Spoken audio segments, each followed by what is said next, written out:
everybody. This is Francesco Abbruzzino, and we are live at 5. This is a live news and talk show. The Skype line is shut down today because I just have too much information. I had a 20-minute interview with an interesting individual, Ken, that we're going to listen to. I managed to get a rant out and in the program. So we're going to hold off bringing up the Skype line. I'm going to try come to at 5:30 to Josh at WWSB. He's got a live report on the Cracker Barrel.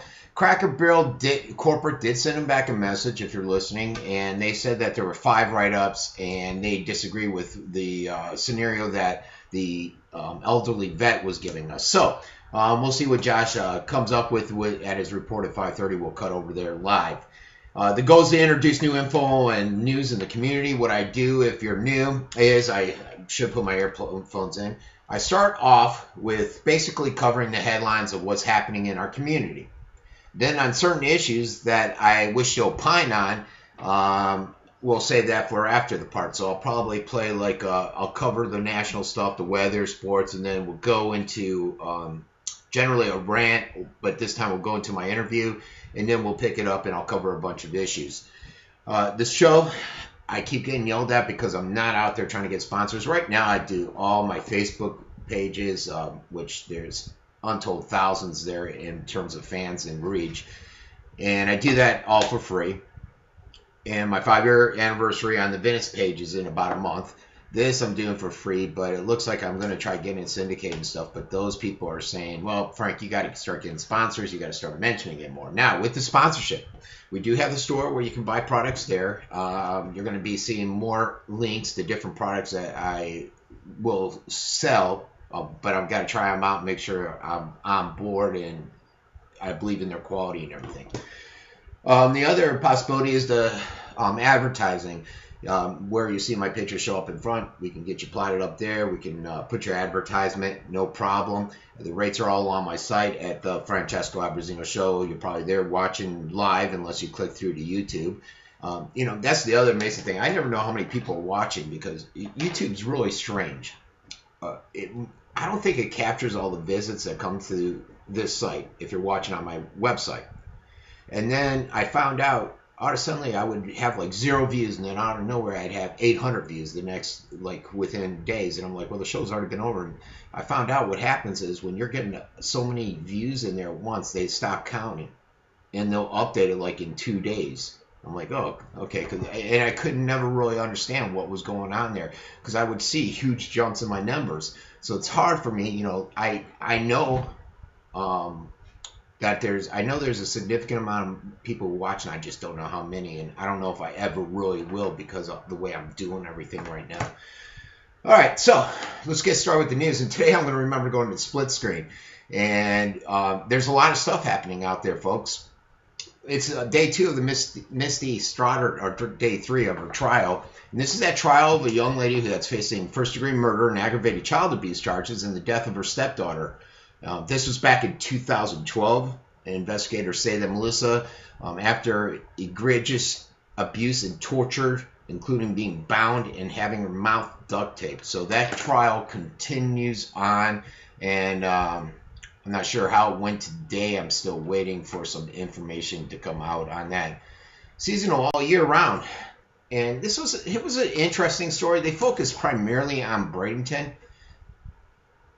But the whole emphasis of it was that, hey, even though the snowbirds have left and we're not seeing the traditionally slow summers, what we're seeing is that we're getting another form of a tourist here.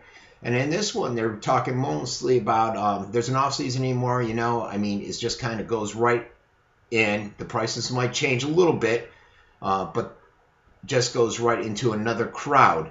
And then he mentions that the crowd is mostly foreign. I have people that are booked in from Sweden who just actually left yesterday, he says. I have people from Iceland, New Zealand. I have a guy coming in 2 weeks from Kuwait. So in the whole gist of this article, who put this out? It was WWSD Todd Dunn, was that you're not seeing that downtick we used to see. You're seeing a downtick. It's just not as sharp as it used to be over the summer months. And I can tell you, I went out to dinner the other day made in Italy. And they had a nice crowd there for being off season. I was surprised. I was surprised. Now, you do see a difference when you go down Venice Avenue. There's not a million people and a million cars down there right now. But yeah, you could tell that there's definitely more people in the summer months, or this is the beginning of the summer months, than what there generally used to be in the past. So that's a good thing, I'm sure, for a lot of the businesses out there and a lot of people that are looking for employment. Then we bring in the new mall. This is going to be another boost for employment in the area. And the face of it's talking about, who's this? Rebecca Vargas, that new reporter over there at WWSV. She says that the face of shopping on Suncoast is changing. Construction at the new mall at University Town Center continues to move forward. Renovations come to another local shopping destination. They're saying that they're perfectly on schedule at that new University Mall to open on the 16th, and that the anchors are making some tremendous progress. More restaurants and stores are signing leases as they progress. You have this one individual, Jean from Southgate. She's a shopper there. She says, I'm very concerned because Pottery Barn and Williams-Sonoma and all the... And sorry about that, my phone rang. And all the other stores may see a drop in the traffic. Now, they had this one Venice resident that came on and said, I really think in the long run, still the same people, because being in Venice, they're older, they're set in their ways, they're not going to want to get on 75 to go up to University. So I really don't think it's going to have much of an impact on the Westfield malls, I think is right there. We used to call it Sarasota Square Mall when I was a younger kid, and I guess it changed hands. And there's also, they have the list of stores that are going in there. You can find all this on, if you Google WWSB planned University Town Center, you probably could come up with these. They have Aldo, American Eagle, and Taylor, the Apple Store. That's going to be huge because the closest one is up in Brandon. Boston proper, Brio Tuscan Grill. So there's a lot of new stores going there, and I know a lot of people are excited about the opportunity to be able to go there and shop and check that place out. So now we're going over here, and this is also in Sarasota. It was some crazy kid, and the sheriffs need your help. I don't know if it was a kid. It could have been an old guy or an old girl. Basically, a person on a motorcycle tore through a protected species habitat in Siesta Key, and this is per the wildlife officials, and it happened in the area of Siesta Key Public Beach on Monday night. Audubon Society says at least 13 tern nests were destroyed and 12 black skimmer nests were disturbed. The crazy thing is they are looking for the suspect, if you know anything, and I could try to pull up a picture. I don't know if the picture will come up here. There we go. The crazy thing about this is the birds started attacking people walking on the beach after that incident happened, which was pretty strange. So there's some pictures from that. Okay, over to the Seavich building. I've never heard of the Seavich building. I guess it's a historical building downtown, and someone from here in Venice has purchased it. Actually, Nokomis. It's a Nokomis company managed by Shannon Carroll. They bought this downtown building, and it was once the home of the Sarasota Times Union. And she bought it for, let's see, they don't say how much she bought it for. $2.1 million for the building records show. So yeah, they paid $2.1 now. The Mediterranean-style building was completed nearly 9 decades ago and had been on the market since 2012, and they just could not get rid of it. So that's another story there. Knocking these headlines out, folks. Second lowest millage rate in Florida is us here in Sarasota County, folks. Yes. Okay, my sister's popping up there. We don't need to talk to her. That's good news. And if you look at that, basically where we're centered around, Sarasota is sort of alone until you get down to, it looks like Lee County, for percentiles, the millage rate. So Sarasota County has a second lowest millage rate of 3.3912. So that goes good for anybody out here that's buying a house. And Culver, new location. This is a restaurant. Again, another restaurant I've never heard of.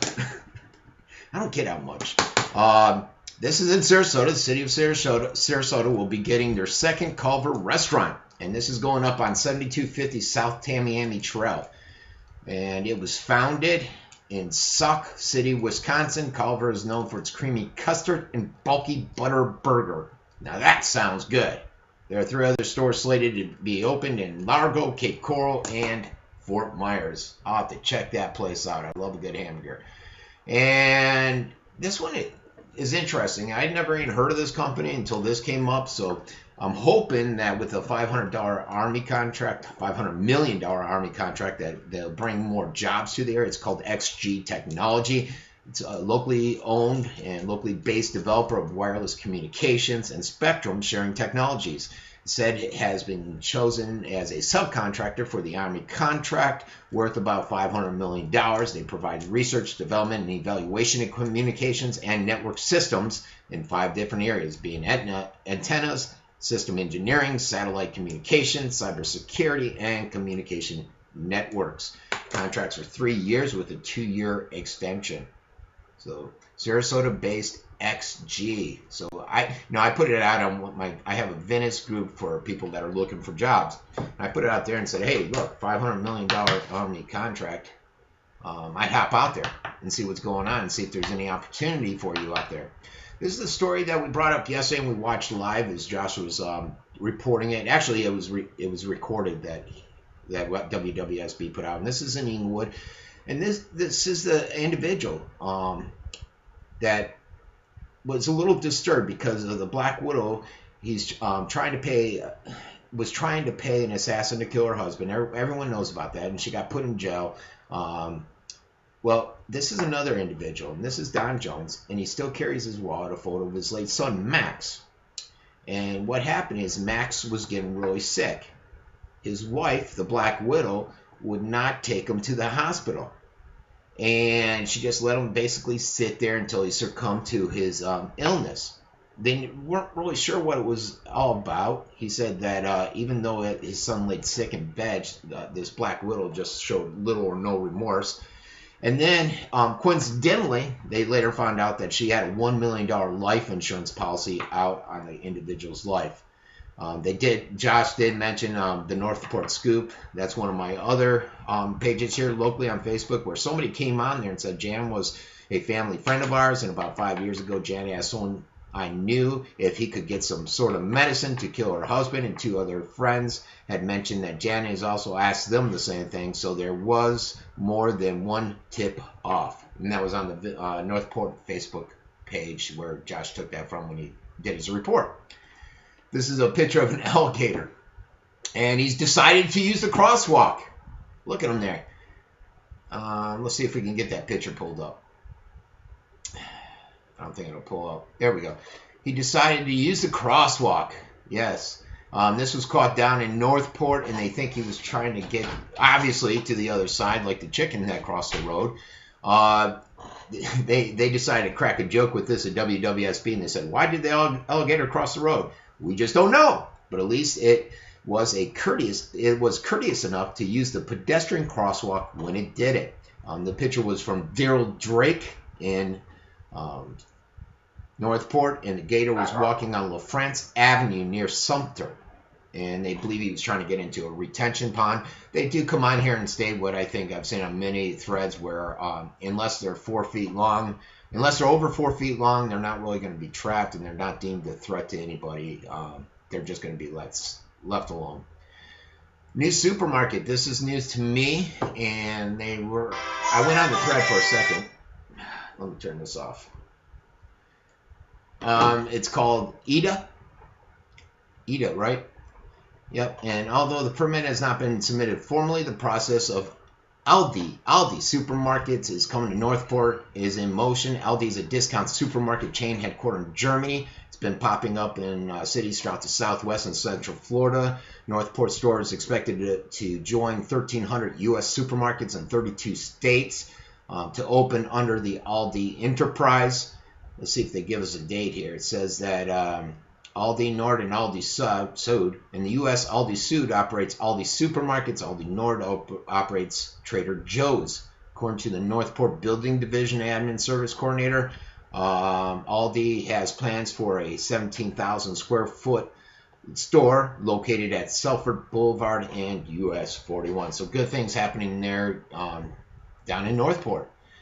And let's see, we're going over to a telephone town hall. This is just something that the Northport City put out, and they need this town hall. I don't know what's going on with that commission there, but they have the town hall meeting on Thursday, June 26th. It's going to be hosted by City Commissioner Linda Yates.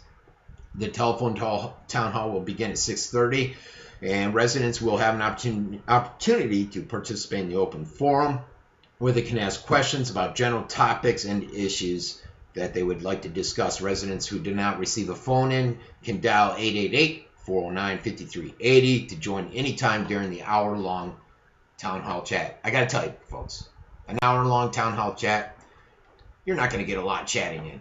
You're not going to see a lot of chatting at all, and they're not going to answer those hard questions. They'll skirt around them. Unfortunately, that's politics. And, you know, and one thing, I've tried to get a few politicians on here, and a lot of them don't want to come on because you got that rogue approach. And you just, someone that comes on here and interviews with me, I can ask them any question. I'm not going to limit them to say, well, you can't touch this subject, you can't touch that subject. And I'm a big enough idiot that I'll sit there and say, you're not answering the question, and I'm going to call them out on issues if they're trying to do their little dance around. So hence why you probably won't see a lot of politicians come on this show. All right, next one, Venice Sharkey solar paneling. I was wondering about this. I was out there the other day looking at it, and it's a huge project. It says it's a 2-year process to transform a retention pond into a solar field that is saving money and energy for the business owner and providing free charging for driving electric vehicles, which we had some guy complaining about paying $1 or $2 down in Venice, a tourist, and so he'll love this concept. There is going to be a ribbon cutting ceremony for it at the solar field on July 17th at 4 p.m. And everybody should know where Sarkees is, over on Harbor Drive. Let's see, Mike Pacoda, he's the president of the Venice Peer Group. He's pretty excited about it. I guess his wife Donna is really into the environmental scene. She's on the city's environmental advisory board, and she's thrilled that they're going in this green direction. One other good thing about it is just the overall cost savings that I was reading about, and let me see if I can get it. I think I got to click through to here. Their electric bill is huge at Sharkey's, which I'm sure all of us can imagine. It says that, let's see, 70 Concrete, they go into specifics. As part of the 1-year lease agreement for the pond with the city, free public charging stations were added for electric cars, golf carts, and electrical bicycles. So that little retention pond, basically, it looks like the Sharkies can rent it for $1 as long as they let people charge for free there. The deal made sense according to John Hollick because the land cannot be used for anything else, and we have to do things in government that level to incentive to people. Really, oh, John Hollick, don't get me going on that guy. By 2020, example, the goal is to increase recycling 70% for all waste collected. Here it is. Sharkey's electric bill ran $6,000 a month, folks. Their estimated savings from the solar will be about $500 a month. The system costs $120,000 to install. You do get a rebate from FPL for $42,000, and 30% was eligible for tax credit. Basically, they're going to reduce the cost another $23,000, so their final cost is $55,000. At $500 a month they're saving. They'll realize it in about 110 months. So that's a neat little story about Sharkies. Good guys out there. I know Justin. He's a great guy. I've never met his dad, but I'm sure he's a good guy. Unfortunately, I can't eat at the restaurant because they had that one guy that is a cook there that just came on my page the other day, attacking me and just slamming me. I'm like, I guess I can't eat there. I'm afraid they'll spit in my food. 73-year-old veteran. This is what they're going to come on. I'm going to leave this story up to. I'm not going to touch on this right now because we're going to switch over to Josh at 5:30. Because I'd be interested in just seeing what this vet says about Cracker Barrel's response, which I'll post after the show up on the Venice page. Has got talent. This is some people out of Inglewood, and they are the Inglewood Performance, and they're performing on They've Got Talent. It says it's, what was it, a bird, a plane, Superbad? Superman? None of the above. Jason Wicker, a leader of the Inglewood-based dance company, the Mothman, is flying across TV screens around the country Sunday night during an audition for America's Got Talent. So him and his 16-member troupe were down there and performing, and we wish them the best of luck at trying to get the $1 million prize. That'd be great. Then we got this one. This was a tragic incident, folks. Not sure if you saw it. I posted on my Inglewood page. A woman, 62-year-old, I believe. Yep, 62, died this morning after the pickup she was driving collided with a pole in Inglewood. The crash occurred near North Elm and Yell Streets at about 8:15, and there was no passengers in the vehicle. The deceased woman's name has not yet been released. So tragic story there. Not sure the specifics on what happened. Now, let's go into crime. Not a lot of crime today. There is one crime story I'm going to touch on that involved an illegal alien, I'm assuming, because ICE was involved. And so I decided to do a rant on it, so I'm saving that for my opine section. On this one, this is two 16-year-olds and a 24-year-old were arrested Monday for burglarizing houses while a teenage girl was inside. They were doing a few, but this one, the teenage girl was inside there. It was Jessamine Butler, 24, and two 16-year-olds. They all live in Sarasota, were charged with burglary, occupying a dwelling when they broke into the home off Spainwood Drive near Doctors Hospital. The teenage girl, she was in the home at the time of the burglary. She was on the phone with her mother when she heard someone trying to break in. Her mother told her to run out the back door and call 911. So, some crime there. And we got a few sexual predators out there, folks. When's it going to stop? Why are they all coming to this area? I think a few of these were out-of-staters, too. This is one the sheriff office put up. It's a sexual predator, Scott Cunningham, born in 1966. He's a registered offender. Has been notified that Cunningham is listing his address under John Ringling Bridge in Sarasota. So he's living under the bridge in Sarasota. And there's the picture of that guy. What's this? Wait a minute. How can I list an address under the... There, Bob's asking a great question. Wait a minute.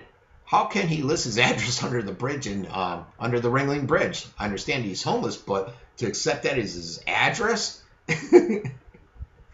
Oh, amazing. All right, so the next one, though, is this individual. And there you are, Jeffrey Tyler Long. He's out of state. Out of state. Moving here, sex offense, other state, illegal use of minor nudity-oriented material. He's living over there on Avenida Del Mar. Avenida Del Mar. Jeffrey Taylor. All right, and our last guy is this guy, Mark Thomas Corbett. And he was busted for lewd and lascivious conduct with a victim under 16. Oh, and he was over 18. I did check because I didn't want this to be a situation where you got an 18-year-old kid and a 16-year-old kid. I don't like putting those up. But this guy was actually, I think, around 30 when it happened, when I did the math. And so that, he should know better. This is over on Yorktown Street in Sarasota. All right, and next, we're going to pop over to some weather, folks. This is from SNN. We're bringing them onto the show now. Getting them involved. So let's listen to this. This is the Tuesday evening report. All right, here is your social media weather update. I'm meteorologist Justin Mosley from the Suncoast News Network. It's been warm around here, but mainly dry. Rain chances pretty low for the Bay Area, and that trend will keep up for the middle part of the work week. Let's go ahead and show you what we've got on satellite. And we're hard-pressed to find many clouds, and certainly not much in the rainfall department because of some drier air aloft that's moved over the peninsula, limiting the overall coverage on the thunder shower. So mainly afternoon storms, few and far between, and will be steamy throughout the southeastern United States, and the rain chances here locally along the Sun Coast stands at about 20%. So overnight lows, warm to mild as you work your way inland. 73 in Port Charlotte, 77 on the island of Venice, 76 in Sarasota. For tomorrow, we're back into the upper 80s at Bradenton, 92 degrees down towards Port Charlotte, and 92 Northport, 91 in Punta Gorda, Inglewood down around Lemon Bay, of 89 degrees, the forecast high temperature there. Next 7 days, upper 80s to the low 90s. And again, a better chance for rain as the moisture makes a comeback on Thursday, Friday, Saturday, and Sunday.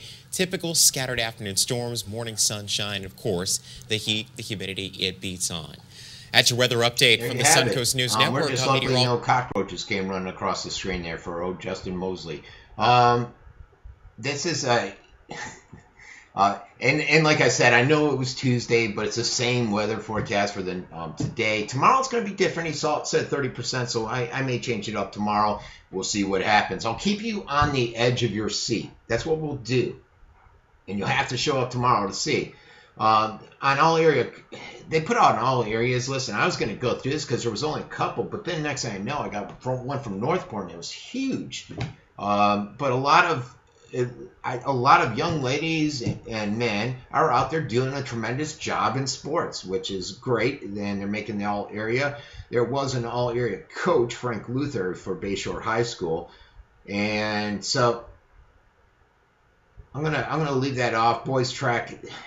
There were so many names on there, it would take me about 20 minutes just to cover it all. So we're leaving that off there. Now, Northport is having a football camp. And this is the Northport Bobcats. And it's the 2014 football camp. It's being held on Friday the 11th, so in about 2 weeks. It's from 9 a.m. to 5:30. And it says head coach Larry Dittwiller will be there. The camp address is 6400 West Price Boulevard. You should wear shorts, t-shirt, and cleats. Lunch will be served. The cost is $30, and it will be ran by Coach Dittwiller.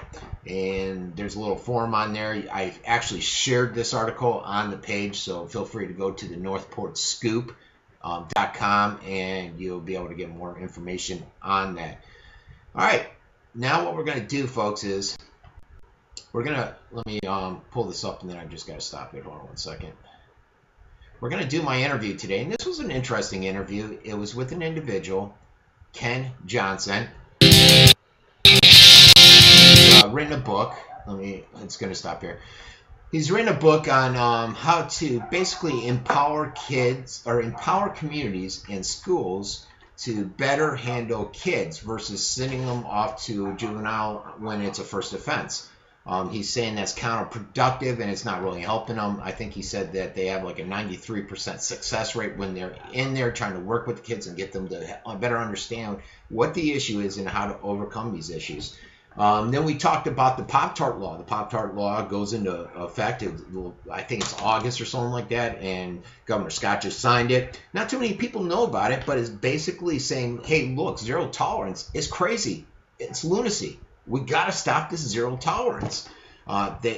Basically, somebody had a Pop-Tart, looked like a gun, he got in trouble. He might have gotten suspended, whatever. And the same goes with this new rule. The only issue with it, which I looked at it, I saw it, and I thought it was strange, and Ken brought it up, is the 2 inches. You can, if a pencil is less than 2 inches, you can use it as a gun. Now you can go like it's a machine gun. You can make the noise, and you won't get in trouble with zero tolerance. You can use your pencil. You can use a Pop-Tart, and everything that I covered yesterday. Now, one thing I didn't know is that this is for administrators, the teachers, and people at the school. All right. SRO, on the other hand, has to follow the guidelines that are put out by the local police department. And according to Ken, it causes a conflict then. And he's a believer that SROs should be out of schools. So I thought that was surprising. I said, well, how are you going to ever convince the parents of that? Because I know when we lost our SRO here because the county sheriff didn't want it allocated out of his budget anymore, a lot of individuals, a lot of residents, a lot of citizens in this area got upset and said, hey, look, we need 2 SROs at that high school. So the Venice Police Department ended up flipping the bill for another individual that came on there. So let's go ahead. I'm going to cut to Ken's interview, and it's about 20 minutes long, but it's interesting. So go ahead and take a listen to him.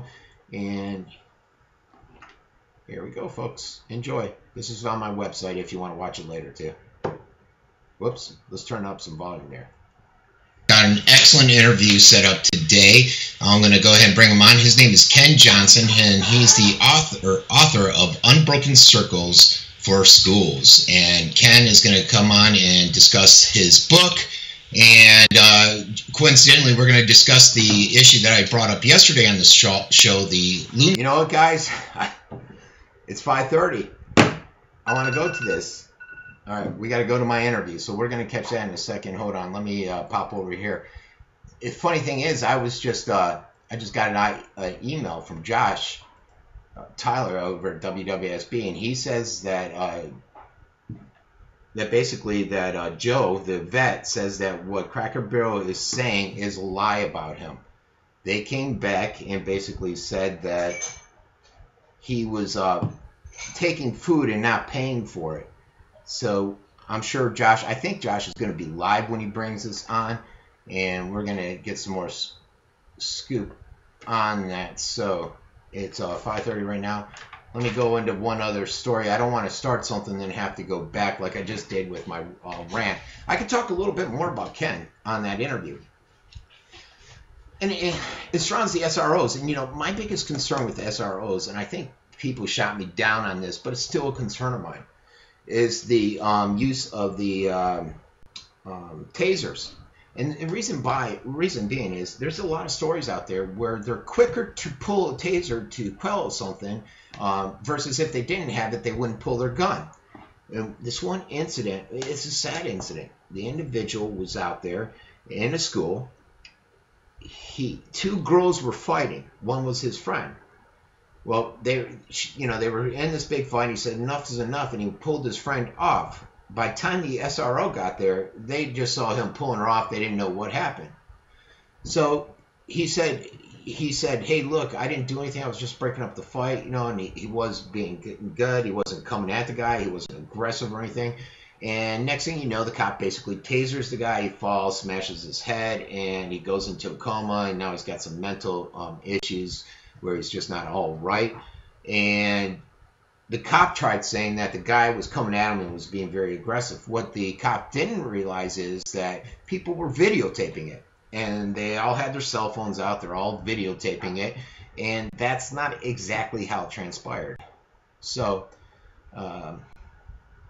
from our studios on Florida's Suncoast, this is ABC 7 News at 5:30. Right, your Suncoast News. We're here for you. Welcome back. A 73-year-old veteran says he was fired from the Cracker Barrel restaurant in Venice for giving someone who looked in need a few condiment packets and a corn muffin. Was it against the restaurant's rules, or is it the right thing to do? It's a debate that is already making the rounds online. ABC 7's Josh Taylor has the story tonight. For the past 3+ years, Joe Koblenzer has put on his brown and yellow Cracker Barrel apron and greeted those who come into the Venice location. A fun job. A job's really suited to me. 2 weeks ago, the 73-year-old says a man who looked like he might be homeless came through the doors. He looked a little needy. He asked me if I could get him some mayonnaise and maybe a little tartar sauce. He said he was going to cook a fish. The man whose job it is to be friendly obliged. I got it for him. As I walked out, I put a corn muffin in. That gesture apparently cost Joe his job. The general manager said to me, bad news for you, Joe, we're going to have to let you go. He admits he's been written up before, 2 years ago for getting a fountain drink on the job, and a second time for giving a cup of coffee to a woman. Rules are rules. It's a rule. They legally can do this because I did break the rule. Now the Vietnam vet who was trying to supplement his Social Security is the one down on his luck. Hurts me? Oh, yeah. It has. The debate over the seriousness of the event and the subsequent firing has started a firestorm online. In recent days, the story has gotten out on Facebook pages like the Venice Scoop and even the restaurant's own page. While some are saying it's the company's right, the establishment's reviews have plummeted with more than 30 negative comments about the firing. And I feel badly that shines a bad light on the company. I would not want that on any company. But it happened. Joe says he's sad over the situation and misses the regulars and employees he's gotten to know, earning the maximum amount of stars on his apron for performance, achievement, and responsibility. And you know what? At 73, I was really proud of doing this. I was really proud of getting those. He says yes, it was against the rules, and yes, they have the right to let him go. But morally, he says it still feels like it was the right thing to do. I don't think I'll be working for corporate again, so I don't know if that'll ever come up. Joe says he's looking for a new job, but he's not quite sure what he'll do. In Venice, Josh Taylor, ABC 7, your Suncoast News. Josh, thank you. Late this afternoon, we received a response from a Cracker Barrel spokesperson. The quote goes like this: during the time he was employed, he violated the company's policies regarding consuming food without paying or giving away free food on 5 separate occasions. Mr. Koblenzer received multiple counselings and written warnings reminding him about the company's policies and the consequences associated with violating them. Cracker Barrel is grateful and honors Mr. Koblenzer's service to our country, as we honor all servicemen and women and their families.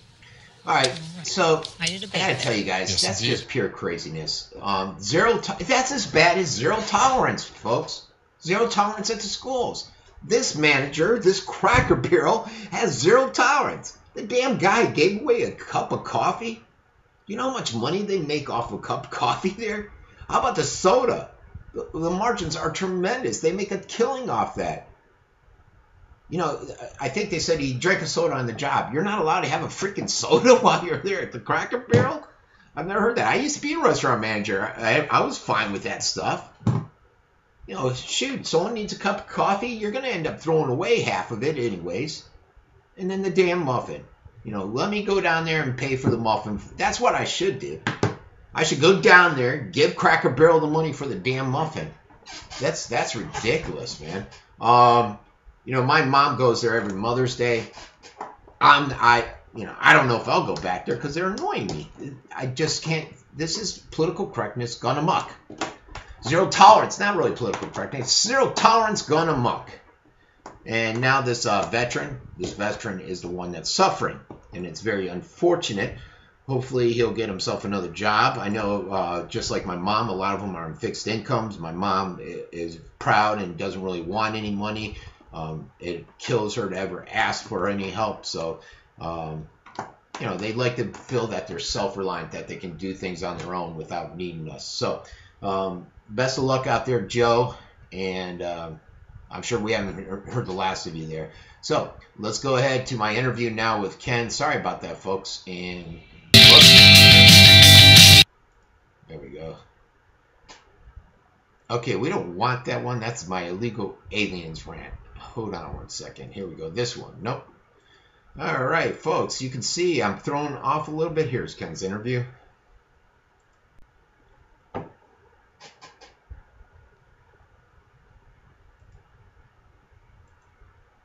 There it is right there. All right. And enjoy. Law with the new Pop-Tart law that's come out in Florida. So Ken, why don't we go ahead and start with your book? I do have your website up on the screen. I have a picture of it. Discuss a little bit what the Unbroken Circles for Schools is all about. Okay, Unbroken, new book that'll be coming out from SYT Publishing. It's a Florida publisher. And what it does is it uses my experience as a mediator and restorative justice facilitator to come up with solutions for the school system so that they don't have to incarcerate these children.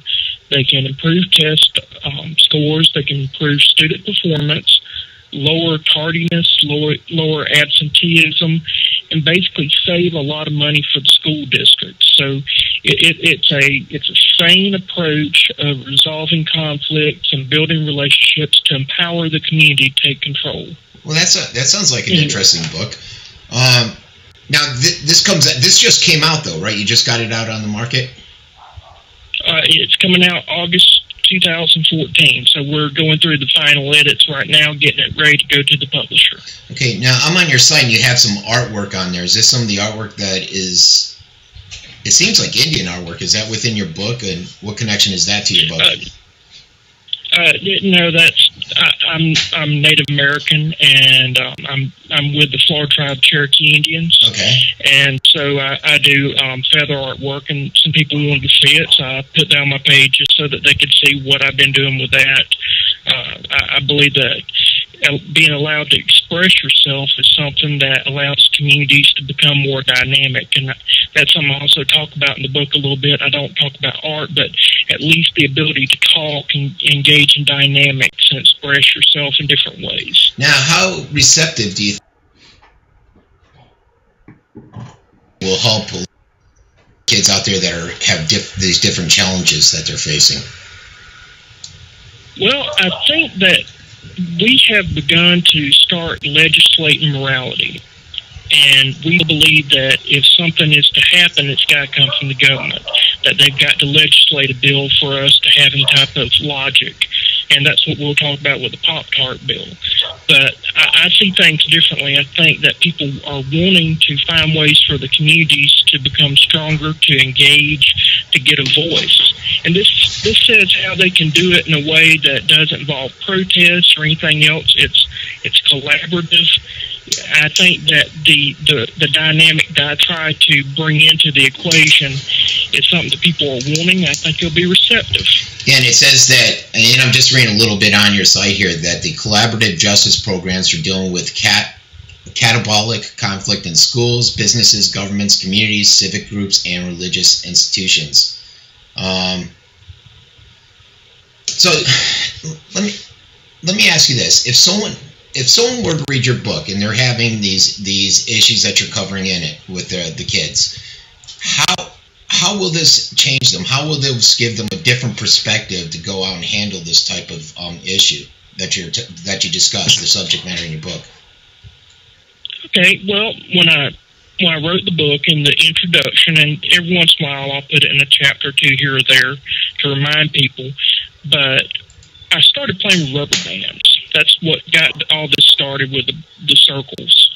And basically the world of mediation, the world of restorative justice, never really got together and meshed.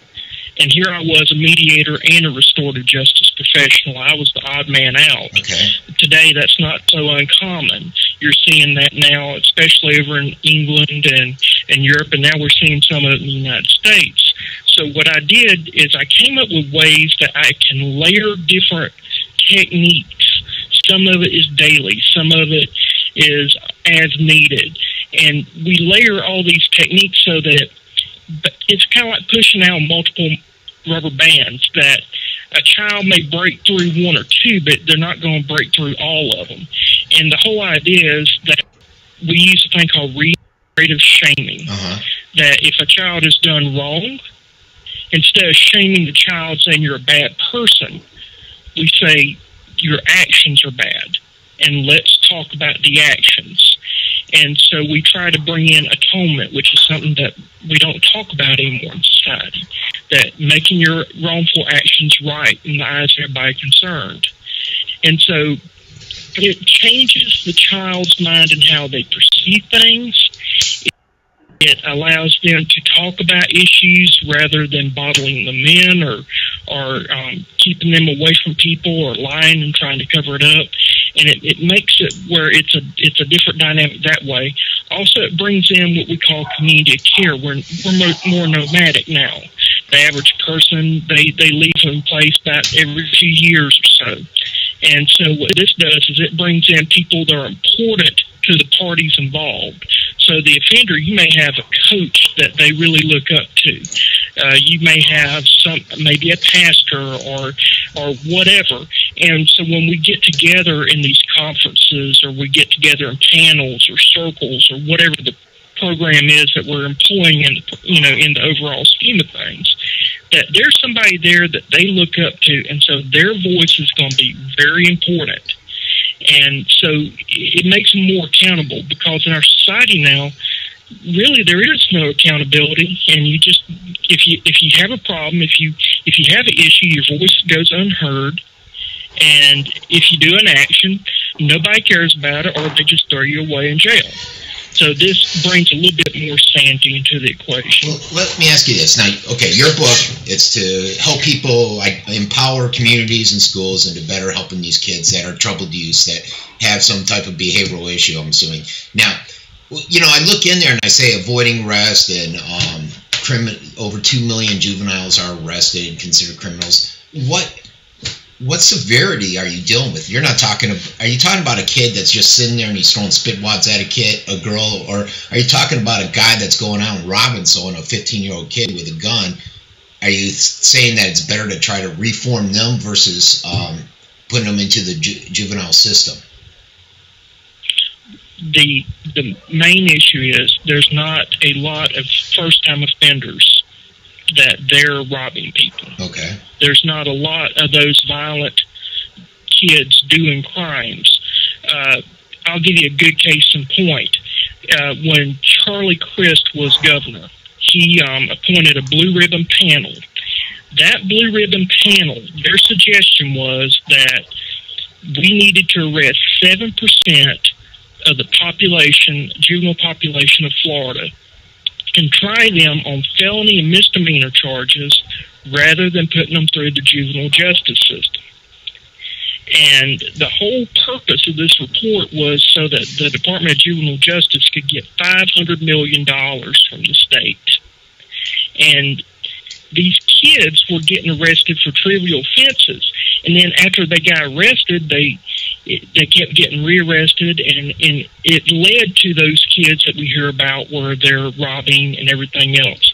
This says, look, if you stop it here, you give them a voice, you give them some type of control system, empower the community to have a control system, then it won't get out of hand. Those children will not be involved in this. And studies have shown when the children enter into programs like I'm talking about that have 1,000 kids, you may have 7 recidivate. Okay. Whereas 93% of the programs that we have to keep kids out of the system, the kids recidivate because there's no accountability for them. You know, and that was going to be my next question, is the success rate with people that institute this type of program. And, you know, one thing you did that rung a bell with me is with the 5 million. So, and this goes sort of into the whole Pop-Tart law. Was there an incentive there for them to crack down on that zero tolerance with kids? More so because the money was there at the state level with the juvenile program, like that 5 million you mentioned? Well, it's 500 million. 500, I'm sorry. Thank you. 500 million. And there are incentive programs. We see that in the education system. In my book, we talk about what's known as the test-to-prison pipeline. Everybody knows about the older school-to-prison pipeline, but the test-to-prison pipeline talks about the former FCAT and how schools were, for whatever reason, sending kids to jail right before it's time for them to test. So their test scores would not be good, and therefore schools got more money. And I've never heard that one. And so, yeah, and what's funny is I go around and I teach about my program, and a lot of the mediators used to be educators, and they just left the education system for one reason or another. Some of them may be substitute teachers now, but a lot of them have left, and they tell me over and over and over the harm that the FCAT had done for children that were of, normally they came from a different race other than white or Caucasian, and usually they came from poor homes. And they was talking about the harm that it did to the students because they would be suspended, they'd be expelled, they'd be arrested right before testing, and then all of a sudden the school said, oh, we got an A, we got a B, and then they got their funding. You know, and I could see some administrators doing stuff like that. And you know, not doing it sort of under the covers, but I can see people, because there's so much focus and attention on getting those A scores out there. You know, in Florida, right, to be the A school, the B school, the C school. Now, how does this go into that whole Pop-Tart scenario where the zero tolerance, which just drives me crazy, you know, and I was reading some stuff yesterday that they can no longer be arrested for, like making your finger into a gun, pointing a pencil at someone, and going poo, poo, poo, poo, like a gun. I'm glad the governor stepped up and signed that into law. And go ahead, I know you wanted to touch on this issue with the Pop-Tart law. Well, I am glad that the governor did sign it, and I'm glad that the legislature did put it through. But my wife's grandmother, God bless her, she summed it up the best I'd ever heard, because she was absolutely astonished that it took grown men and women in the legislature to have to draft up a bill so that grown men and women in the education system and in law enforcement wouldn't arrest, suspend, and expel kids for being kids. It is crazy, isn't it? It is, but the thing is that, you know, Florida, we arrest 58,000 kids a year. We are the top arrester of juveniles in the nation. Really? And I've wrote about this. There's one with Social Justice Solutions, Sister States. And I've wrote about one in Florida, Behind Bars and Behind the Gun, with the Meads. And I've actually been nominated for 3 social justice awards based off those 2 articles. Wow. And it talks about this, that this is a nationwide epidemic. We are a society that, for some reason or another, we're attacking juveniles on every level. I just read a report today about the Department of Children and Family Services and how they're cooking the books on the number of kids that are dying due to neglect and abuse because they're not handling the issue. And these kids come into schools, they have issues, they can't talk to anybody, and then we go and we arrest them with this Pop-Tart law or Pop-Tart issue that now this bill covers. But it doesn't go far enough because, for instance, the toy gun issue, if it's more than 2 inches long, a child still can be arrested for having a gun in school. Yeah, I saw that, and that didn't make a lot of sense. And who was pushing behind? Who was behind trying to make that restriction at 2 inches? Because you would think 4 inches or something like that, 6 inches. Well, you have to understand how legislature is, and you have some good legislators. For instance, Senator Evers, he's been behind a lot of great bills to try to make things a little saner when it comes to juveniles, and a lot of his bills have just been dying left and right, even though he's the chairman of the Criminal Justice Committee. And so when you get into these committees and things of that nature, the public, they really don't get a chance to see what all was said, who all's behind what, and there's a lot of negotiations going on. Right. So as far as who's pushing for the 2 inches versus just saying there's no limit, I have no idea. No idea. But the thing is, you still have other things. For instance, we've not taken the school resource officers out of the school systems. Well, let me ask you that there. Why would you want the SROs out? Because I know down here in Venice, there's a huge push. The county, the local sheriff wanted to take an SRO out because it was impacting his budget, and it was within the city limits, the school. So the city had to pay for another local VPD to go in there so that we had 2 SRs. And I know a lot of the parents wanted the SROs. They felt very comfortable with them there. Well, the reason why everybody wanted SROs in schools was because you had Columbine. Right. And that's what started it.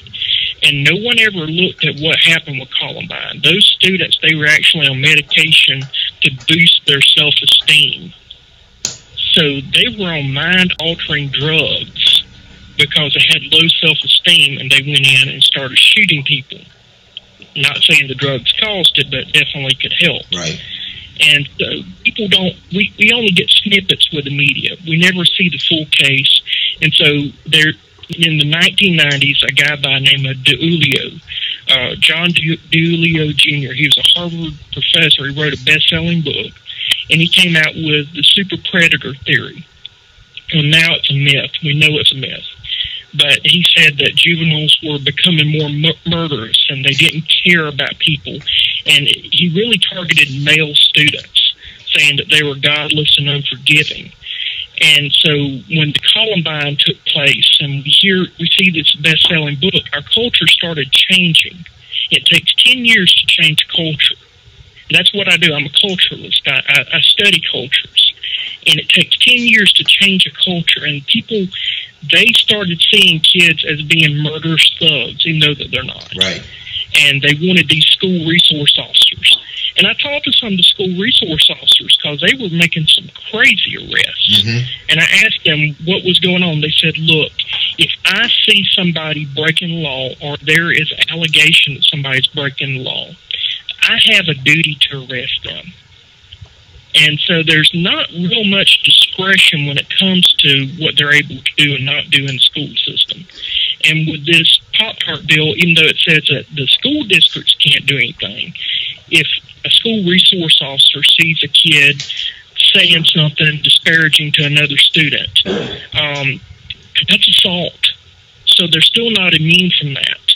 If they see a kid push another kid, that's battery. Because Florida laws, they're so liberal with how we translate things that they have no choice in many circumstances but to arrest. They're told from the top up that, you know, hey, look, we need this. We need you to make arrests. So we're going to still have that zero tolerance craziness with the SROs there then? Because it's just mainly the administrators. Well, let me ask you this. How could you give a parent a warm, comfy feeling about taking SROs out of the schools? Because I know with Columbine and all the school activity, I just don't see parents buying into that. How do you make that transition so you start getting them comfortable with the idea that SROs aren't necessary? Well, I think part of it is looking at the dialogue of what the zero tolerance policies has done so far. Look at the number of schools that have been on lockdown for entire days because somebody brought a Nerf gun or somebody did something that was nothing, and actually try to talk about the overreacting that this has caused and the harm this has caused for students, and start having open discussions. It's not going to be something that'll be overnight. It's going to be an uphill battle. Right. And because you've had 10 years of a culture to change and believe and buy into this bunk that's not true. If you look at the facts, you'll see that it's not true. But people go off of feelings more than fact. And so you'll have to have open dialogues. You have to have a lot of open meetings. And that's something that people are not used to anymore. There's not a lot of open meetings anymore. Even when the meetings are supposed to be open, it's normally held during the day when people have to work. And so you have to make it where it's more accommodating to the average person and inviting and allow them to actually speak. I remember going to a public forum a while back, and they said, oh, there'll be no public comment. You'll have to email us with any questions you may have later. Yeah. So it's going to be a total change of how we do things and going back to the old ways of doing things with how we engage the public with the governmental agencies, and then come in with some new innovative thoughts like what I'm bringing in with the collaborative justice. Okay. Well, it sounds interesting, and I'm probably going to go ahead and check it out, check the book out and read it, and I would encourage all my listeners to. Now, when I put your information out there, I'll do a separate interview, and we'll put a link to this page for anybody that's out there and is interested in your book or interested in hearing more from you. But you can go ahead if you want to list your, if you have Facebook or Twitter, if you want to list out your website or any other information, because you not only are you the author of this book, I take it you set up these classes with the schools if they contact you, and you can cover this material and what they can do to change the direction their school may be going in and how they handle their kids, right? Right. A lot of it, I'll do the classes. Normally, if it's local, I'll just go do the classes for free just to get the information out. And like with the book, the programs I talk about, people don't have to pay for those programs to institute them, which is kind of unique for the field I'm in because everybody's trying to make a buck, right? And I'm not. But if somebody wants to get a hold of me, they can go on Twitter. My Twitter account is @KenJohnsonUSA. You can also reach me off my website, which is a long website. It's KenJohnson.AmericasCulturalist.com. unedited.tripod.com. I believe you have a link to that, yes. So they don't have to type out all that mess. And they can also email me. It's a weird email because I'm using some of the Cherokee in there, UKU Johnson at gmail.com. And they can also, they can email me there or Gmail me. But those are the best ways to get hold of me. I do have a little Facebook. If you go on Facebook and type up Ken Johnson author, you'll also pop up my Unbroken Circles page there. Okay, I'll see if I can include that in the link and put it out there. Now, this will be airing on my live show. I'm also going to put out this separate excerpt after the show. So it was good talking to you, Ken. Any closing remarks? All I'm saying is that people need to get involved. You need to see what's really going on out there. For the legislators that supported this bill, please write them, tell them thank you. They don't hear enough gratitude. And also, for instance, there's programs like 98.155, it's Florida statute, that allows restorative justice centers in every single circuit. We don't have those in any of our circuits right now. You can talk to the state attorney's office and tell them we need this. There's already laws in place, but the communities have got to get involved, they've got to get vocal, and they've got to demand these new practices to take place. Well, I think one of the biggest issues out there is just awareness, community awareness on the different bills. Like, I can guarantee you most people in my community aren't aware of the Pop-Tart law passing. So... No, they're not. Yeah. And most people don't even know of the 985.155, which has been around for years now, and we don't have it even though it's been in law now for years. And all they have to do is call their state attorney's office and tell them that we want you to establish a neighborhood restorative justice center. And that's for first-time juvenile offenders. And if you have a kid if your child is going for a judge, you can make a motion that child go to a restorative justice center per that statute. You can demand that. There you go, folks. Nancy Dieter is our state senator in this area, and Holder is our congressional rep, but he's leaving in a couple months, so he's not up for re-election. So, well, thanks a lot for everything, Ken. It was very informative, and I wish you best of luck out. That was the interview. Hopefully you enjoyed it. Hopefully you got something out of it. He's an interesting individual, and I don't know if I agree with everything he has out there, but he was very interesting on some of it. Next, we're going over to this is an issue that's happening here, folks, and let me see if I can first find the story on it. It involves, I don't have it on here. Oh my. All right, this involves an individual, Cabrera, that was arrested. And I'll cover it in my rogue rant. But basically, hold on, that's because I'm in the wrong area, folks. Don't you love when a system comes together? And I see that I totally have the wrong one. So what we're going to do is we're going to go to this rant. And this involves illegal gun control or illegal aliens that are committing crimes. And I'll refer to the case that just happened in Sarasota because this involves an individual that was busted. And I think I mentioned her early in the program with ICE. So I said, let me go and do a rant. Now, this does probably have some political stuff to it and more of the right side of me. So you could shut it off for 5 minutes and silence it, or you can listen and just say, well, that's one person's viewpoint. Fine, and here's another. So let's go over this. This is under my Rogue Rant section on my website if you want to watch it later. And here we go. Rant. And what am I ranting about today? Illegals. Here's an article that ran in a paper not too long ago back in May. Basically, the title stated, U.S. frees 36,007 illegal aliens with serious criminal convictions. Now we're fast-forwarding to today in Sarasota County. Sarasota County Sheriff's Office just put out something, and they were working in conjunction with the U.S. Immigration and Customs Enforcement Agency, ICE, and they put out that they've arrested a Sarasota man for trafficking in heroin. Daryl Darling Ortiz Cabrera consented to a search of his home, and further investigation yielded more than half a kilo of heroin, resulting in trafficking charges. Incredibly, folks, this is not the first time this has happened in the United States.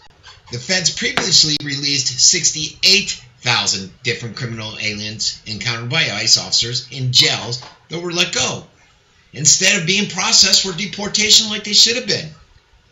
This is on record at the CIS, folks. This is not me just making it up. This latest batch of the 36,000 is a group of aliens who were being processed for removal and were freed while waiting for the final disposition of their cases. Despite this serious crime and convictions, they were released by means of a bond, order of a reconsent, order of supervision, parole, or alternative detention such as an ankle bracelet. To make it even much worse, when they were released, the victims and local law enforcement were not notified. They rarely are, folks. Besides implementing a flagrant amnesty plan that defies Congress and the basic rule of law, the Obama administration has freed tens of thousands of illegal immigrants convicted of violent and serious crimes according to the government's own records. With Obama, ICE has the fabulous catch and release program.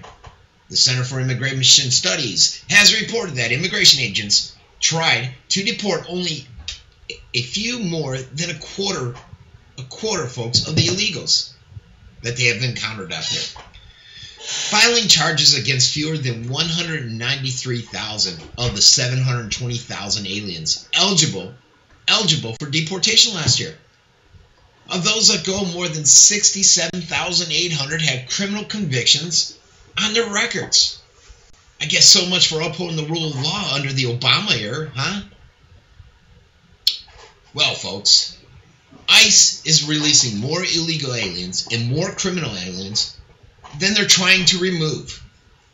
These latest statistics reinforce the doubts of Republicans who won't budge on a comprehensive immigration reform because they are skeptical that Obama will actually enforce such a law if Congress could even get their act together to pass a law. Skepticism was further reinforced when Vice President Joe Biden went pandering to the U.S. Hispanic Chamber of Commerce not too long ago, and he said that illegal immigrants, this is his quote, "I believe they are already American citizens." Joe, poor Joe, can always be counted on to say what his boss is thinking, and not the simple fact that the administration has no intention of securing the borders. Alex Jones, a great alternative host out there, Alternative News, had a border agent on the other day. This border agent stated that the ones we are losing are convicted felons, aliens from special interest countries, and other higher-risk individuals. He said that we are so overwhelmed and preoccupied by the flood of juveniles and family units that we can't even use resources to catch these guys, or the more serious of the aliens. The same agent stated that immigrants are being rounded up and released largely in Hispanic-populated South Texas towns, because fewer people will notice or care. He stated that the border agents have been doing that for months before the stories even broke on the Phoenix, Arizona situation a couple weeks ago. Americans desperate for a solution to the overwhelming number of immigrants flooding past the border have started to petition the White House with their website asking Obama for support. But we all know how that's going to go, folks. We all know how Obama's been handling petitions that reach the specified signature level amount. Not sure if it's 200,000 or what it is today. But look, folks, the Border Patrol in Rio Grande Valley is overwhelmed. All of them are overwhelmed. And at a breaking point. They need the Department of Homeland Security to protect the border and to take the necessary steps to meet the state of emergency adequately and immediately. Here's the bottom line, folks. The bottom line is that the nation has a broken immigration system, with ICE essentially being prohibited from enforcing immigration laws. Then you get such lovely immigrants as the guy that was just busted for heroin here in Sarasota County. I do not believe that this is that consensus is possible under Obama. Let's not fool ourselves. What's the point of having rules if the man in charge with enforcing them refuses to do his constitutional duty? The immigration system is broken in many ways. Just look at the flood of immigrants that are crossing the border now. It's all over the news. What we need is reform that is not designed to process tens of millions of new voters for continue to bankrupt America. The issue will probably be put on the shelf, at least, until someone other than Obama presides in the Oval Office. This has been Francesco Abbruzzino. All right, and there you have it, fat folks. Another rant by myself on illegal aliens and the crimes. I've already covered my concerns with the Dreamers coming over and everything on another rant. I don't know if I played it on here. But obviously the crimes that are being committed. And the biggest issue is the illegal aliens committing crimes that are being released without notifying the officers in that area, the victim in that town. It's horrendous, folks. Now we're going to pop over. This is where I start doing some popping because I'm messing up on my time a little bit. I'm going to go over to this sex ring. And this is Sarasota County Sheriff's Department. And they worked in conjunction with, let me do you guys on a split screen, with the FBI. Hold on one second. There we go. And the police basically took part with the FBI in this Operation Cross Country, which targeted human sex trafficking nationwide. During the FBI's week-long sting in 106 cities, local and state agencies from across the country assisted the feds in arresting 281 pimps and recovering 168 juveniles that were being victimized through prostitution. This should never happen, folks. This should never happen. Sarasota Police, okay, it was Sarasota Police, not the county. It says 8 of those minors were rescued in Tampa. Sarasota Police arrested Giselle Rajesh Patel, 25, for lining up sex with a minor online, then going to meet said minor. 2 others, Whisper Morton, 30, and Jessica Fisher, 29, were charged with prostitution. Fisher charged was a misdemeanor. No juveniles were involved in Sarasota's investigation, but investigators explain that they do see it often. And we're going to go ahead now, and they got a video from the sex trafficking bust, which we get a lovely commercial with.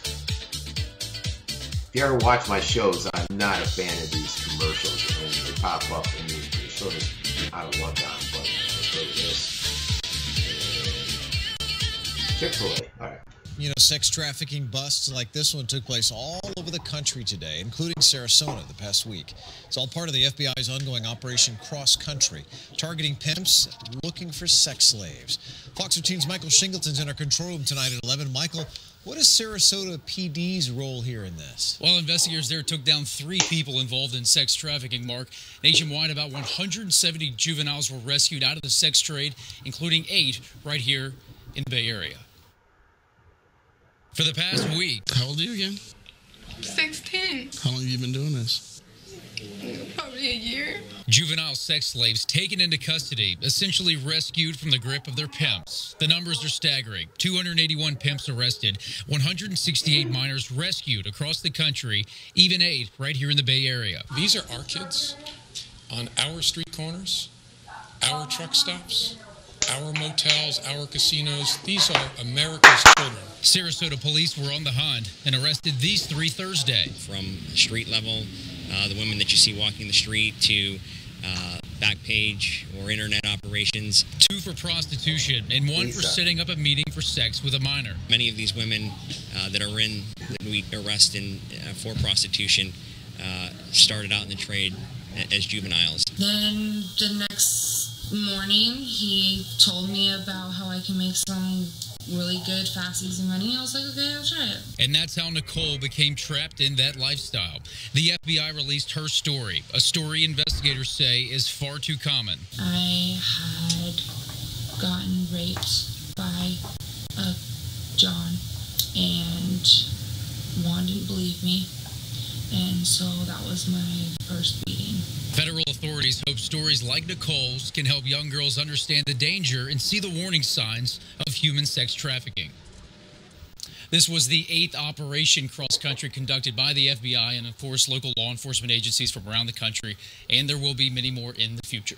Michael Shingleton. All right, there you have it, folks, which is tragic to say the least. You know, I sat there listening to that young girl when she was crying, saying, I'm 16, and all I could think of is my 2 daughters. I have a 14 and 15-year-old daughter, and this young lady, 16, she started, folks, she started this when she was 15 years old.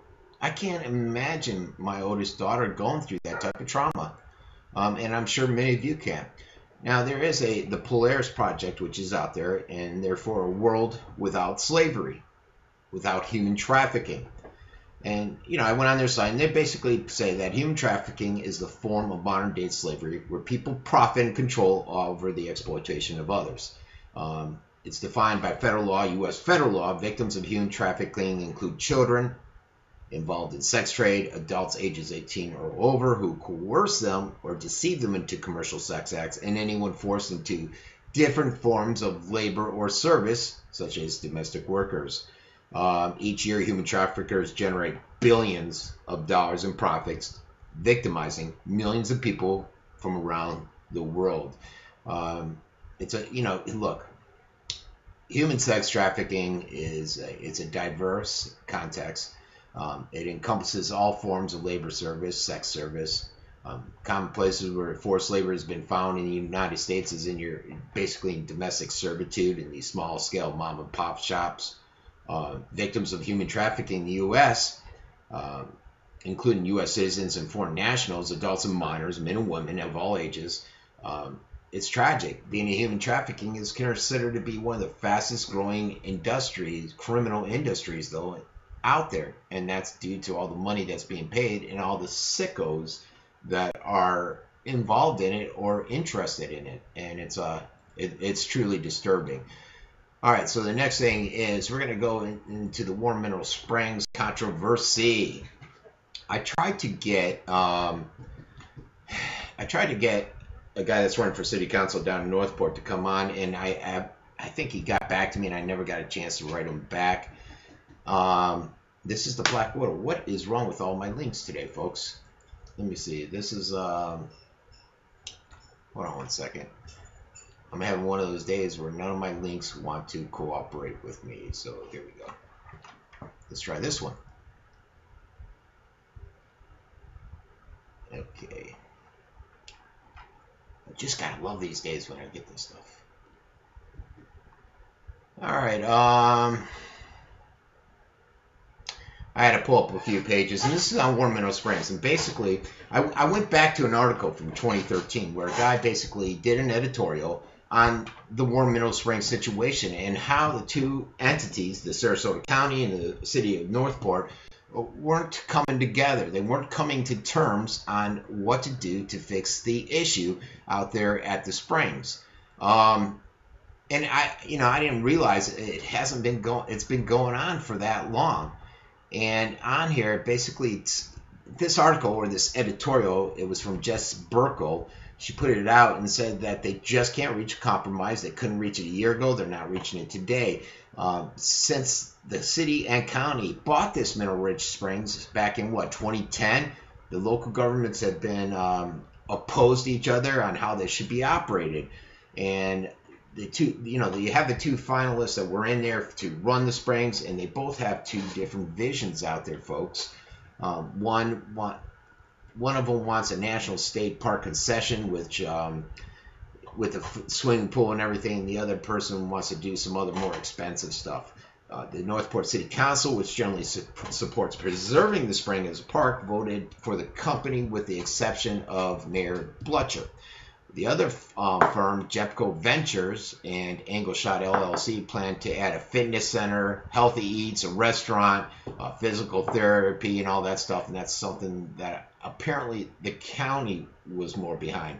The county commission unanimously supported that plan with putting some tweaks in there. So you could see there are two totally different, diverse plans, and the city supports one, the county supports the other. Both companies, though, did stress that the quality and preservation of the springs is what it's all about. It's a healing water, and it's their top priority. But they wanted flexibility in the proposal. County Commissioner Nora Patterson even changed her vote, and the County Commissioner Christine Robinson pleaded with the city to work something out. You know, and the county's been throwing this off and coming off like it's always the city, that they're not the ones on board. And you can buy that because the city is so dysfunctional, the commission, and with all the issues out there, you got to wonder, is that accurate? But I got to tell you, why isn't the county making some concessions? I've seen some communications from Christine Robinson. She's a very difficult person to work with. I'm glad I don't live in Northport because that's the area she represents, and luckily her terms are up. Robinson said that the primary concern with the National State Park concessions was that it did not have enough financial skin in the game. Not sure what that means. She liked the Jeffco one, and she was throwing her support behind there. Jim Blutcher, another idiot, also said that the infrastructure funding is key and stressed that Jeffco's plan would cost taxpayers less money. Northport Commissioner Linda Yates said that she was comfortable with the Jeffco request and that the government's convey a property to it, and she wanted more control of the site. Rhonda DeFranco, another Northport commissioner, said that she preferred national and state park concessions, a 10-year lease request that Jeffco's request for 50 years. So that saga will continue on. I know the short-term person that's in there right now has stepped up and said, hey, look, you know, if you guys aren't going to come up with a solution, why don't you let me take over the property? Why don't you let me manage it? But, you know, until there is a solution, the saga with the Warm Mineral Springs is there's this one person, he came out. Let me see if I can get it real quick. And I thought it was funny. And he came, there's no name on it. And this was an editorial. And they said basically that the saga of the Warm Mineral Springs is beginning to look like a modern-day Judgment of Solomon, with some people even suggesting that the publicly owned natural resource in Northport should be divided in half. It remains to be seen whether, like the Bible story, when the real mother chose to give her son to the pretender rather than see him split in half, either parent, in this case Sarasota County or the city of Northport, will value the property enough to let the other take it over. At this juncture, the chance of the two governments working together on this project seems remote. And that was a year ago, folks. And, you know, ever since the last, this one says ever since the last elections when they brought in this new Northport Commission, there's been a ton of tension with the joint ownership. And again, this commentator, who's nameless on there, is putting it all on the city. He says that the two governments purchased the springs together out of bankruptcy in 2010, and I think it was for the $5 million amount. And ever since then, they've just been disputing it. And they're just waiting for it to go to some form of litigation. I don't know if Northport could ever buy out the county or the county buy out Northport.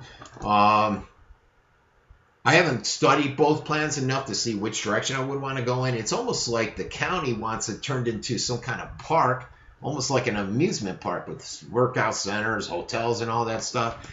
And the city wants to keep it more of, you know, keep the archaeological value there, the historical value of it, keep it so that it's very basic. And, you know, you would think, though, why didn't these two entities discuss this prior to going into buying the property together? I know commissions change, county change, people change, and everything like that.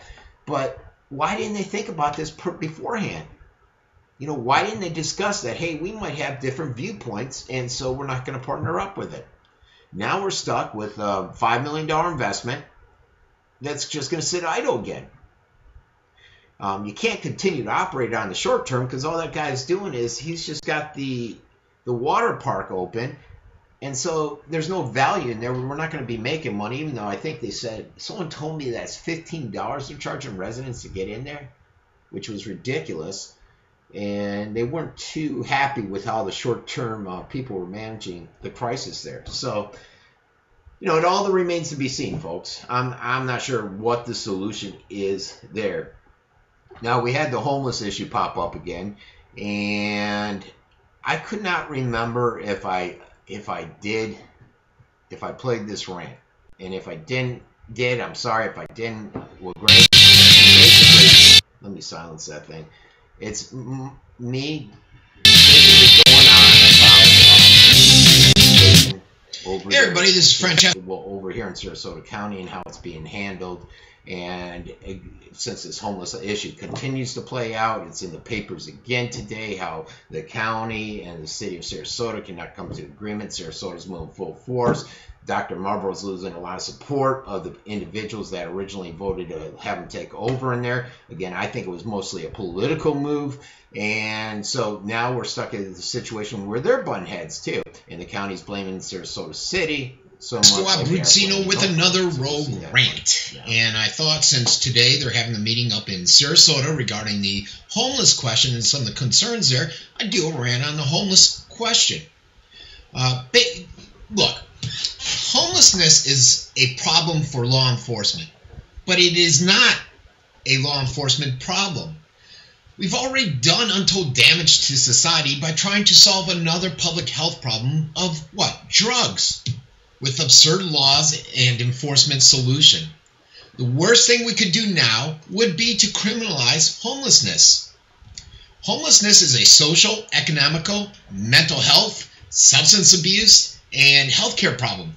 There are times when misbehavior of homeless people requires someone to call the police, but it would be unfair to the police and cruel to the homeless to turn the woes of chronic homelessness over to even the most highly trained, even the most compassionate law enforcement officers, and expect them to take the problem off everyone else's hands. If we want to spare our fellow human beings the plight of homelessness, we want to spare ourselves the pain of seeing, avoiding, dodging, fearing, and trying to decide whether or not to give them money to the homeless. We have to change the equation, folks. The primary cure for homelessness is, of course, a home.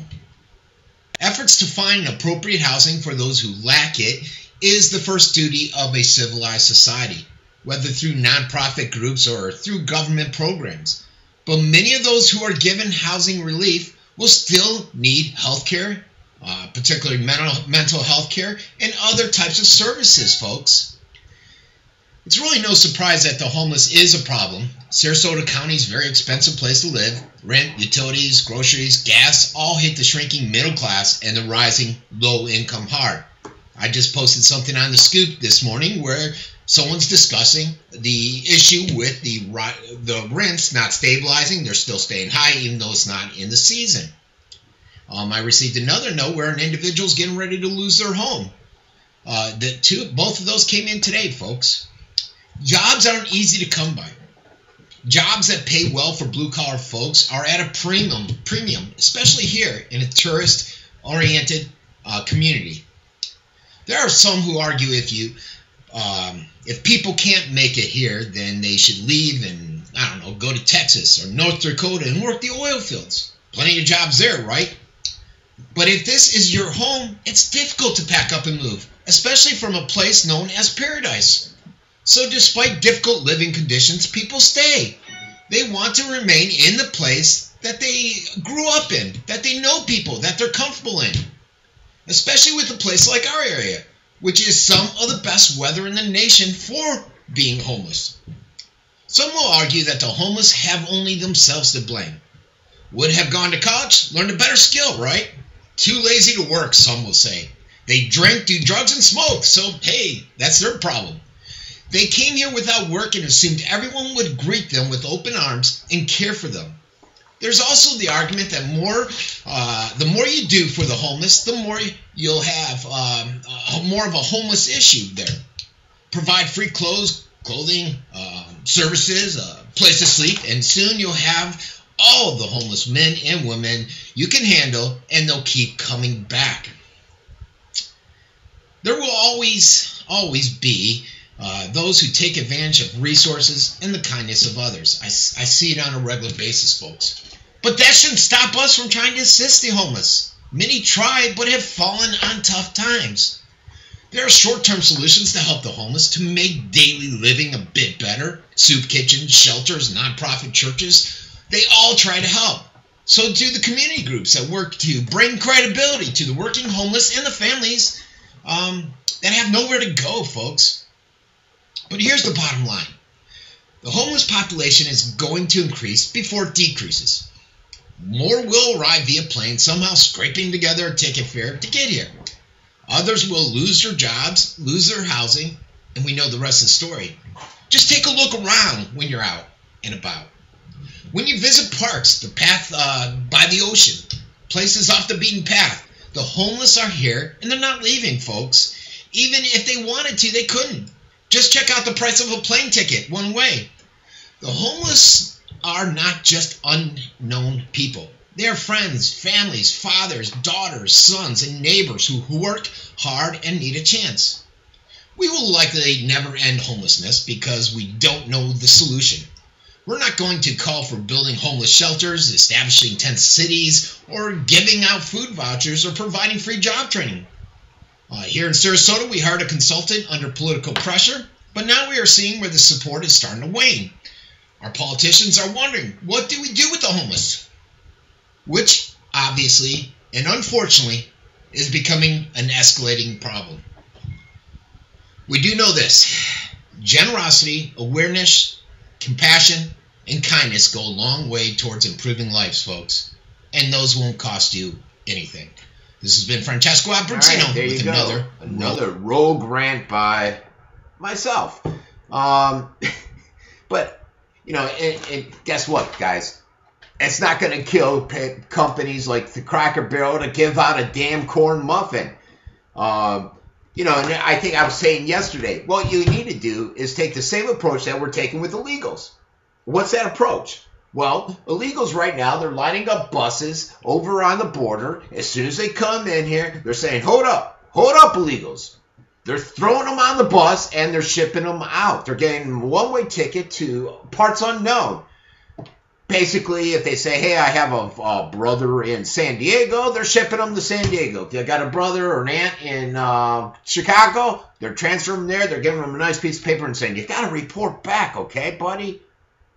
Sure. Next thing you know, we're dealing with the burden, the welfare burden, the health care burden, every burden that comes along. And who's benefiting from it? The Democrats, because these guys have a higher propensity to vote to the left with the Democrats. So there is a game plan. There is a strategy behind it. But before I got off on that tirade, I was thinking, why don't we just do what we're doing? And that's what I was calling for yesterday. As soon as they cross wherever those buses are coming, we can just say, you know, let's say they meet up in the center of Sarasota. However we're getting them there, let's give them a one-way ticket back. And that was part of the doctor's plan. You know, Dr. Marbury, he came on. Oh, well, you know, hey, look, if St. Pete thought I did such a bad job, why did they rehire me? Here's the issue, folks. They paid him a ton of money. He came out there, and sure, he made some changes. They ended up saying, okay, we don't want to do this anymore. It's a bit expensive, and we're not getting our dollars worth. They got rid of him. They hired him back because the issue came back. You know, it's something that you got to do constantly. You got to stay on top of. It's not a plan that you can say, implement this and you're done and you can move on and the homeless will just disappear. One thing I do agree with Dr. Marbury, and maybe I'll do a rant on it tomorrow, is you got to get to what the core of the problem is. You know, what is the core of the problem? How are we going to fix it? And that's not us. That's not what Sarasota, city of Sarasota, is doing. I know the city of Venice isn't. City of Venice, I don't think they have a homeless plan, to be quite honest with you. They're so driven around tourists, and I think they would just like the homeless to disappear. They don't want to see them. They'll move them out to South Venice. They'll move them out to parts unknown so that they don't have to deal with them. That city council in Venice, the mayor in Venice, are all about bringing in tourist dollars. You know, you got the damn mayor wants to build a river walk down here and just bring in more people. And everybody thinks it's great except for the residents like myself that live here in the city. You know, so I don't know what the solution is. I don't know what the solution is. You gotta increase minimum wages without impacting the businesses that hire those minimum wages, and that's not going to happen. Housing, you got to try to drive down the housing, but right now the rental market's out of control because nobody's buying, and the people that do own are just sticking it to everybody that's trying to rent. You know, I don't know, folks. You know, but it does drive me crazy that these city commissioners and these businesses, they all seem like, oh, we got so much empathy. We care so much about the homeless. And if you just go on that one page alone, if you go on my, if you go on my Venice Scoop page where that whole Cracker Barrel thing's going, I think it's on the Northport Scoop page too, you got a lot of people showing a lot of compassion. They care a lot for these homeless. They're worried. They have empathy for them. However, they don't want them in their backyard. And I alluded to a situation yesterday where this person, she's always coming on saying, oh, we care about the homeless. She was at the homeless meetings. We care about them. Center of Hope opens up right in her neighborhood, and she's all up in arms. She's on the front page of the Gondo or Herald there saying, we don't want this here. How come this wasn't brought to our attention? How come we had no say in this?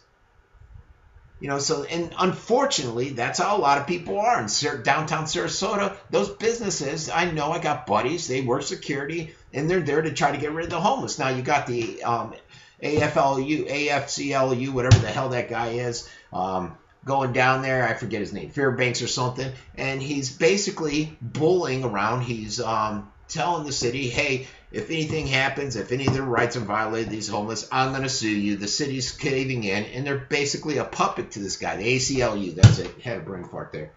But that's enough on that. I got too many other issues to conquer, and I'll probably complain. I'll probably go on a diatribe tomorrow about it. Now, I'm skipping around on one issue that I'm going to cover, but it's going to take me a lot, is the 2050 Neil homes and their build out. So I'm probably going to save that for tomorrow. I'm going to move it up to the top of my list. Stingray. This is something that I covered the other day. It's a device that's being used in Sarasota. It's being used in Northport. It came out via emails that the federal marshals did not want this information out there. If you're using stingrays, I think there are some questions about that. Then this interview can be over. Here, we'll bring this up. This is a situation where the sheriff, this is in Sacramento, and basically this ABC News reporter went out there and they said that, hey, the department's obtained stingrays. We want some information on it because this basically what this device does, folks, is it collects countless cell user data by mimicking cell towers. And without informing the public or local judges or anybody, they're going in and using this device. When they try to, and they're using this information that they're gathering as a basis to get a warrant to come in and basically violate you even more, violate your rights. Now, I'm glad the Supreme Court came out today and said, look, you can't just go and grab cellular data without a warrant, and I don't know what kind of implications it's going to have on the Stingray program. And what this video covers here is this. The sheriff gets pissed off because this reporter basically calls him out on it. So let me flip to a screen. Let me see which screen you guys are on now. You're on me. Okay, let's go to this one, and we'll play it. Judges and the DA even said that they didn't know that you had these devices. Why is that? And start it over. There we go.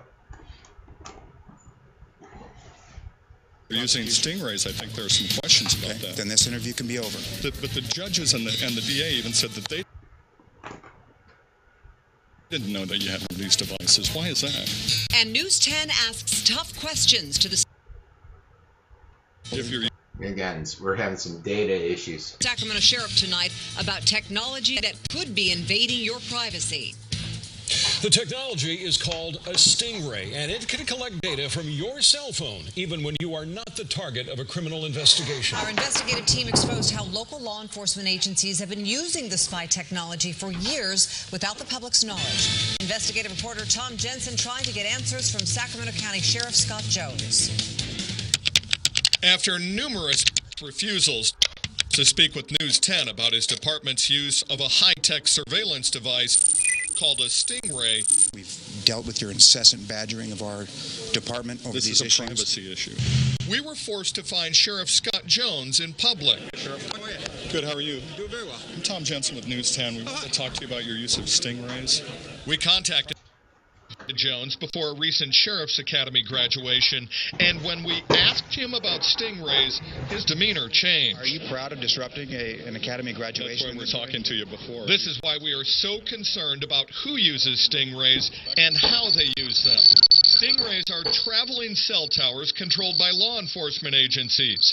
They are so powerful, they force all cellular devices in up to a mile radius to connect to them, and they can download all of the data coming into and going from the phones and tablets connected. It's a real concern for civil rights groups who say police and sheriff's departments use this spy technology and refuse to divulge how or even if they use it. There's a lot of secrecy about the use of these devices. Hani Fakori is the head of a nonprofit group trying to stop the use of high-tech surveillance equipment on large groups of people, especially when that surveillance is done without judges' approval and defense attorneys being informed. We've been assured and promised that they're not being used in that way, but we don't really know for sure. During our investigation, it became clear the Sacramento Sheriff's Department couldn't get its story straight about using Stingray technology. Originally, it gave us an invoice from the maker of the device, the Harris Corporation, showing the department bought a high-powered antenna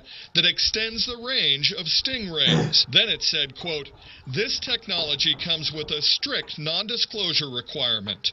It would not be appropriate for us to comment." And finally it said, more documents from the Harris Corporation, quote, "exist that were not disclosed." The department's attorney said the sheriff didn't have to give us the records and cited all sorts of public records exemptions, including a state law written to protect railroads. We fully comply with the Public Records Act. We've given you documentations that were responsive. Well, one of the quotes from the attorney was something that had to do with rail safety, which has nothing to do with stingrays. Are you proud of disrupting an academy graduation? I was talking to you before. The secrecy about the devices starts with the Harris Corporation, which forces every agency purchasing a Stingray to sign a non-disclosure agreement, which states the device's capabilities are not for public knowledge. The sheriff has been more secretive than others. We obtained Oakland Police Department records showing it used a Stingray for all sorts of criminal investigations. And when the San Jose Police Department applied for a federal grant to buy a Stingray, it said it consulted with the Sacramento Sheriff's Department about its use of stingrays. We found that especially odd because the court administrator's office told us they asked every judge whether or not they approved warrants for the use of stingrays, and every single one said no. The district attorney's office told us the same thing. All right, and you guys may be asking, what's the point of playing that Sacramento, Frank? It's not over here in Venice, Sarasota, Northport, Lido, Inglewood. Well, folks, it is. The technology is. And the premise behind the story plays out here, all right? The Northport police, the Sarasota police, have been using this technology. I'm almost thinking it's safe to say that the Sarasota Sheriff and Venice PD are using it, although I don't know. And if they're using it, they're collecting data, private, personal information on you. You may say, what do I care? I didn't do anything wrong. Folks, it's conditioning you. It doesn't matter if you did anything wrong. It's just like these license plate readers. Do you want the police to be able to sit there and detail every place that you've gone? What about the innocent Joe out there that has done nothing wrong? But because this license plate reader or this Stingray is assuming certain scenarios, you get pulled into some investigation. You did nothing wrong, but guess what? How many people have done nothing wrong, yet their pictures are plastered all over the walls? Yeah, and coincidentally, you don't see that with the police, do you? It took so much pressure to get them to release information on Melanie and this Burgess guy in Northport, and they didn't want to. They still filed suit against this poor guy that did a FOIA on it. It's just pure craziness. And as usual, I didn't get it through everything, folks. I wanted to touch on the privatization of the TSA to SRQ. I'll do that tomorrow. Cell phones on kids. This is a rant, and this is on politicians are poor. And it got me going because there was another article about the president's Hillary saying what their net worth is, and it went back to that old poor thing. Our oceans, I had an issue there. I got to research some more on the Venice situation because it was more of me ranting on it. But a lot of more information. You know, it's funny. When I started this morning, I thought, man, I don't have a lot of information. Not a lot of news. I got 2 hours.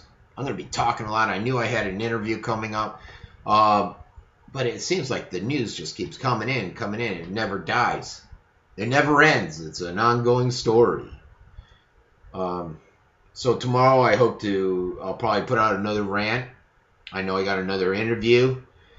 I do have work to do to pay the bills with my medical consulting company, so we'll try to make it all work. Like I said, this to do this 2-hour show, to do my rants, to run my Facebook pages, which are about, I don't know, 30,000. Well, actually, with my other one, it's my national one, it's about close to 350,000, 360,000 fans with a reach of about 500 to 600,000. It's not easy managing all that. It's not a cakewalk, folks. It's not a cakewalk. And so that's where I come with sponsoring. You're probably on my FrancescoAbbruzzinoShow.com. Please look at it. Look at the advertising. Consider sponsoring. Go to the store. Anything you purchase there will go towards the operations of this program. The local county level resistance. Exposing the politicians. Exposing any abuses with our police. And doing the right thing. Trying to accurately report. And report information you can't get on other news channels. Alright, so for Francesco Abbruzzino, this has been another, I hope, successful, I hope, informative show. Hopefully you were educated, inspired, and motivated to get out there and do things. I have to go. My wife, if you saw me distracted a little bit, her mom, she just brought her up to Venice Hospital again. She's been having a bunch of minor strokes, and her left arm's gone numb a couple times, and they said that might be a sign of a major one. So she just took off, rushed up there, and I have to cut out and see what's going on and see what's happening with my daughters and everything. So for Francesco Abbruzzino, I'll see you guys all tomorrow. Have a great day.